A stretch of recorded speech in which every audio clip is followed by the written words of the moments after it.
حديث في آخر الزمان سيقاتل المسلمون مع بني الأصفر. هذا معروف، جاء في الصحيح أن النبي صلى الله عليه وسلم بين أن الروم والمسلمون يقاتلون عدوا واحدا، وهذا لا يعني ذلك أن يكون الإنسان مع من خالف الكتاب والسنة على الإطلاق، بل ينظر الإنسان إذا كانت راية أهل الإسلام واضحة جلية وتعاونوا مع آخرين، ومع أنهم لم ينضووا تحت راية الكفر ورايتهم واحدة وعقيدتهم واضحة ومتطلباتهم واضحة، فهذا أمر معروف أشار إلى ذلك الإمام ابن حزم رحمه الله وأبو العباس بن تيمية. ولكن مسألة الاستعانة بالمشرك في القتال المسلمين إذا كان ينضوي تحت راية الإسلام فإن هذا مسألة وقع فيها خلاف، فقد جاء في الصحيح من حديث عائشة أن النبي صلى الله عليه وسلم قال: إني لا أستعين بمشرك. وثبت عن النبي صلى الله عليه وسلم في حربه على هوازن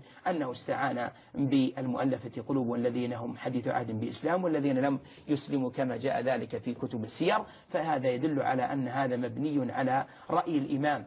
وحينما أقول هذا الأمر أي الشيخ أحمد، فلا ينبغي لعامة الناس أن يستخلصوا من ذلك أمرا ويكيفوا واقع أمة على ما يريدون، فإن بعض الناس ربما يسمع فتوى أو يقرأ حديثا ويطبقه على واقع أمة.